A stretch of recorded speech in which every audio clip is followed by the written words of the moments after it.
Hola, yo soy Karina Ríos y esto es Aprenderé, porque todo puede ser interesante. El día de hoy estoy muy contenta de que estemos de nuevo en este espacio. Espero que podamos aprender muchas cosas nuevas porque tengo datos interesantes que contarles sobre la música. Por ejemplo, el proceso que se pasa para que podamos escucharla, o también algunos datos sobre instrumentos raros que existen. Pero me gustaría saber algunas cosas, como por ejemplo, ¿qué nos hace sentir la música? Vamos a ver la opinión de algunos niños acerca de esto.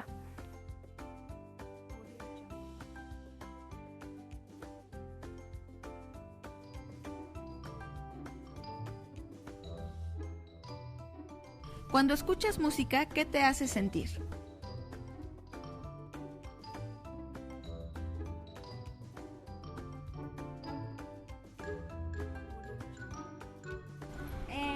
Pues a veces si es tranquila me siento relajada y cuando es muy movida como que me pongo alocada y a bailar, y cuando es más o menos solo bailo y siento como el ritmo.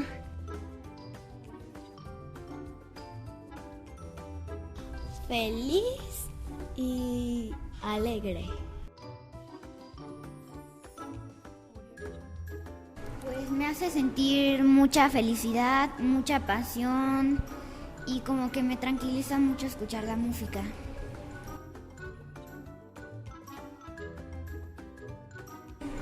Pues feliz, contento, nada. A veces triste cuando son canciones como tristes, sin ritmo.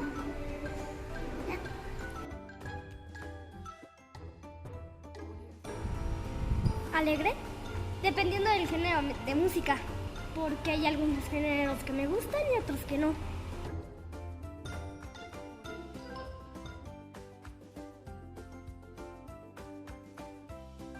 Yo no sabía que los instrumentos más antiguos del mundo tienen aproximadamente 32.000 años.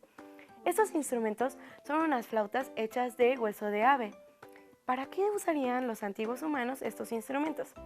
Eso no se sabe con exactitud. Este no era el único misterio en torno a la música. Para el famoso biólogo Charles Darwin, que los humanos disfrutaran la música era todo un misterio en cuestiones de evolución. Y decía esto sobre la música porque esta no les ayudaba a cazar sus presas o a defenderse de los depredadores. Tampoco les ayudaba con los cultivos y mucho menos a calentar sus hogares. Ahora sabemos que la música va mucho más allá y puede ayudarnos en otras cuestiones, por ejemplo, a disfrutar de un concierto. Por cierto, ¿ustedes saben de dónde viene la palabra concierto? Vamos a descubrirlo.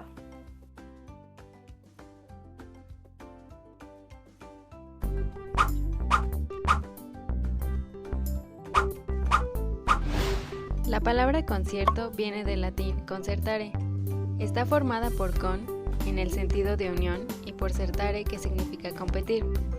Concertar significa hacer acuerdos o convenir. Entonces concierto hace referencia al resultado de llegar a acuerdos. Pero la utilización de esta palabra es más común en el sentido musical, y en este sentido, la palabra concierto se toma del italiano concerto. Esta palabra nació en un periodo de la historia donde surgieron grandes científicos, escritores y artistas, que es el Renacimiento. Existen varios tipos de concierto, entre los que se destacan dos, el clásico y el moderno. Los conciertos clásicos son aquellos en los que una orquesta es la protagonista. Por otro lado, los conciertos modernos son en los que un grupo o un solista acompañado de músicos se encarga de interpretar sus éxitos. Un concierto es, entonces, la interpretación de una o más obras musicales ante un público.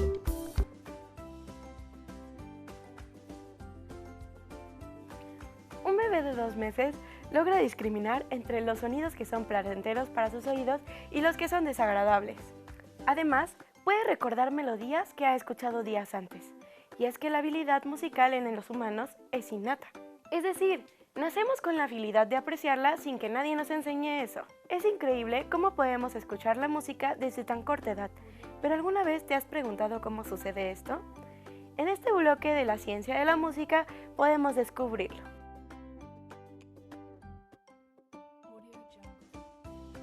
Yo opino que opinar es importante. Yo opino. Yo opino. Hola, bienvenidos a un capítulo más de Aprenderé. Hoy les quiero contar acerca de la ciencia que hay detrás de cómo escuchamos música. Si ustedes se dieron cuenta, estaba yo escuchando una de mis canciones favoritas, Yo opino, de 31 minutos.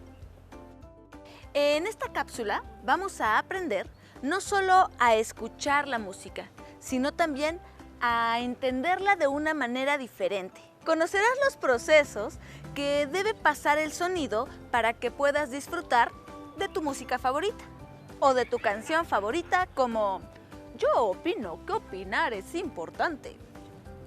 Así que, iniciemos. ¿Tú sabías que la música tiene ciencia que la explica? Así es, la música tiene ciencia. De hecho, la música no es más que ondas sonoras. ¿Recuerdas que ya lo habíamos hablado en programas anteriores? Esas ondas sonoras llegan hasta nuestros oídos, son transformadas en estímulos y por eso es que podemos disfrutar de lo que más nos gusta. Pero, ¿cómo es que esas ondas sonoras llegan hasta nuestros oídos y entendemos lo que estamos escuchando?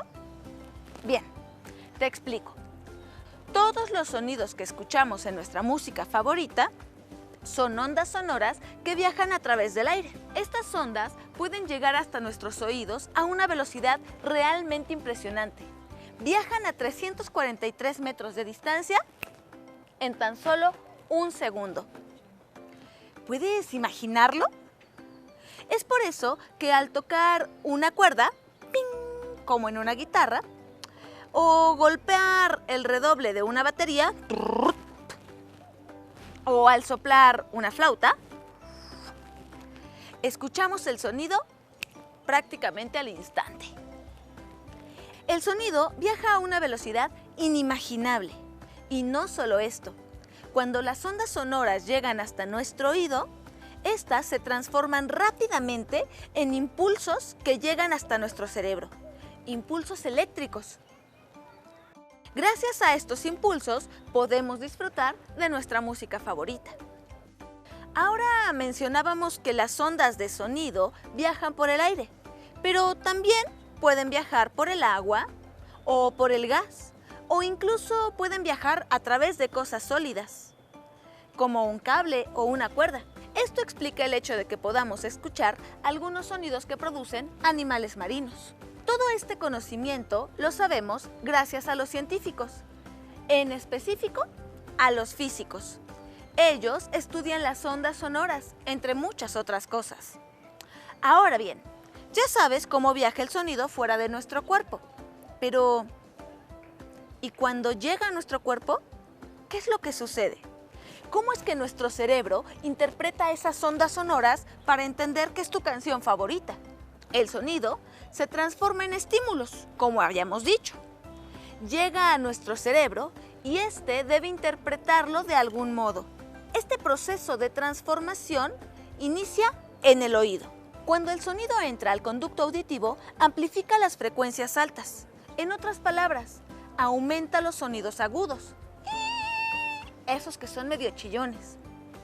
Estos sonidos llegan a una pequeña membrana llamada tímpano. Esta comienza a vibrar y las vibraciones llegan a la cóclea. La cóclea es una estructura en forma de caracol. Aquí es donde se transforman los sonidos en estímulos que después viajan hasta el cerebro gracias a unas células que captan las diferentes frecuencias del sonido. Hasta aquí ya vimos cómo el sonido viaja a través de las diferentes estructuras dentro de nuestro cuerpo para poder transportarlo hasta el cerebro. Maravilloso, ¿no crees? ¿Podrías imaginarte que todo eso sucede cada vez que escuchas un sonido? Bueno, pero aún falta un camino por recorrer. Analicemos qué pasa después, una vez que esos estímulos llegan al cerebro. Una vez transformado el sonido en estímulos, este viaja a una parte del cerebro llamada tálamo. Ahí es donde se hace la identificación de las notas y del volumen de lo que estás escuchando. Pero, ¿Qué es el tálamo? El tálamo es una de las pequeñas estructuras del cerebro. Esta se encuentra debajo y en el centro de él. Sin embargo, la identificación del tono y el volumen necesitan una mano de otras estructuras cerebrales, como la corteza auditiva primaria, también la corteza auditiva secundaria y la corteza auditiva terciaria. Aquí se analiza la armonía, la melodía y el ritmo de la música. Ya teniendo todo esto analizado e integrado por tu cerebro, falta darle estructura para que después pase a otras zonas del cerebro. Es muy largo todo este proceso de capturación y transformación del sonido, ¿no crees? Imagina, todo eso pasa a una velocidad increíble para que tú puedas percibir el sonido e interpretarlo de manera prácticamente inmediata. Así es. Todas estas señales deben viajar también de una forma muy rápida para ser procesadas, captadas, interpretadas, transformadas. Ahora, ¿sabes cuál es el camino que debe seguir la música para que tú puedas escucharla y percibirla? Bueno, ahora conoces la ciencia que hay detrás de cómo es que escuchamos la música. Parece increíble, ¿no? Pero así es.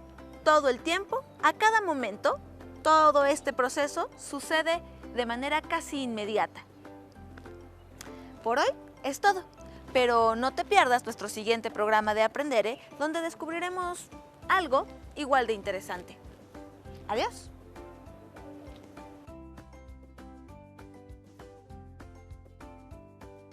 La música puede ayudarnos a expresar nuestra identidad, ya sea individual o colectiva. Todas las civilizaciones humanas que se han encontrado hasta el día de hoy cuentan con música. Esto es increíble, ¿no? El saber que no importa en qué parte del mundo te encuentres en este momento, seguramente existirá algún tipo de música típica. En nuestro país también tenemos ese tipo de música. Por ejemplo, el mariachi es algo muy característico de nosotros los mexicanos. Si quieres saber un poco más, vamos al ¿Sabías qué? Del día de hoy.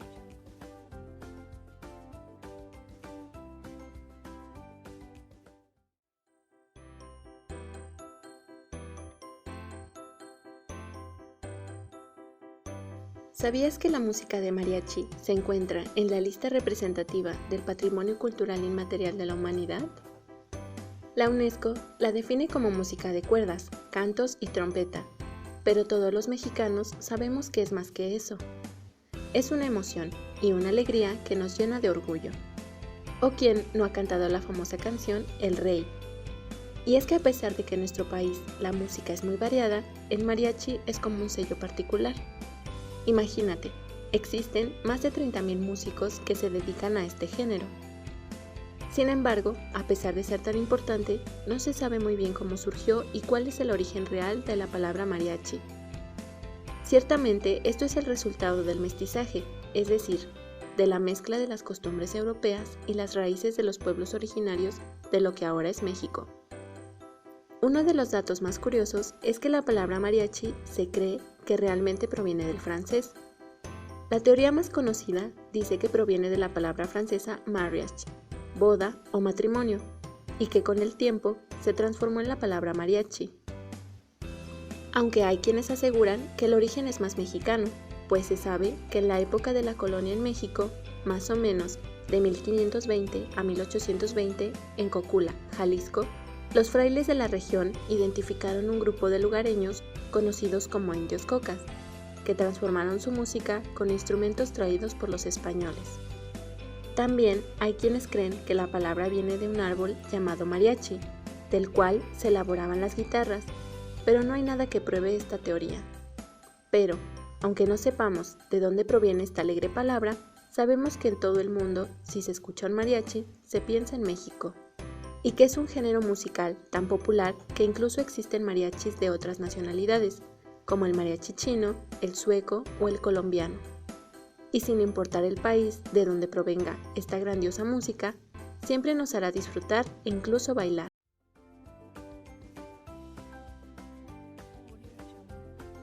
¿Sabían que existe un trastorno llamado amusia? Esto se refiere a la incapacidad que tienen algunas personas de percibir sonidos musicales. No pueden aprenderse melodías ni distinguir errores en alguna canción popular, pero sí pueden entender la entonación de las palabras. Por ejemplo, cuando se trata de una pregunta o de una afirmación, ellos pueden entender totalmente bien. Qué raro sería no poder escuchar bien la música, ¿no creen? No podríamos disfrutar de estos maravillosos y raros instrumentos musicales que vamos a presentarte en la sección Ahí te van 7 datos.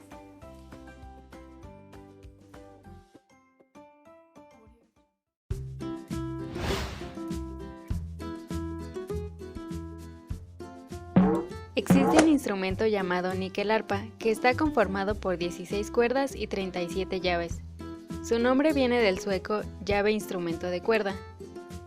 Un músico noruego llamado Terje Sundset utiliza todos sus conocimientos en música para crear instrumentos no tradicionales en hielo. La balalaika nació en Rusia a finales del siglo XVII. Es un instrumento de forma triangular que puede tocarse con los dedos o plumillas de cuero. Existe una guitarra de 12 mástiles y 72 cuerdas. Esta fue creada en el 2007 por el artista japonés Yoshihiko Sato para una exhibición de Tokio llamada Present Arms and Glory Arms. Un theremin es un instrumento musical inventado en Rusia por León Theremin en 1928. Lo más curioso de este instrumento es que el músico que lo interpreta no tiene ningún contacto físico con él. Un litófono es un instrumento diseñado en 1956 por Leland Sprinkle. Su nombre viene de las raíces griegas piedra y sonido. Este instrumento se encuentra en las cavernas Luray en Virginia y funciona golpeando estalactitas con masas de goma. Todo esto está conectado a una consola que hace que suene como un órgano tradicional. Un hidrófono es un instrumento inventado por Steve Mann. Se toca por el contacto directo con el agua o con otros fluidos a veces, donde el sonido se genera o se afecta hidráulicamente. Este instrumento se ha estado usando como un método de exploración sensorial para personas con poca capacidad visual.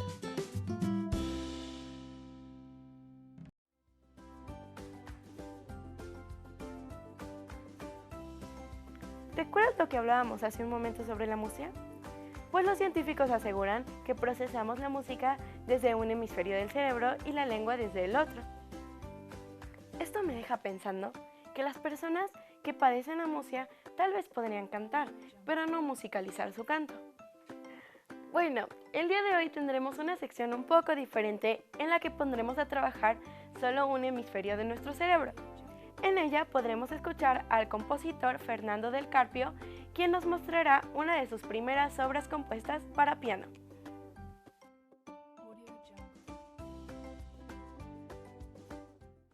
Bueno, esta pieza en específico se llama Tributo. Tomo unas partes específicas de algunas piezas de algunos compositores muy reconocidos y que yo admiro en lo general. Algunos de ellos son Chopin, Bartók y Debussy. Entonces se trata de... Lo que ustedes van a escuchar son fragmentos de esas piezas y complementados con partes ad libitum, que son un poco de improvisación al momento. Entonces espero que sea de su agrado.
Bueno, hasta aquí llega el programa del día de hoy.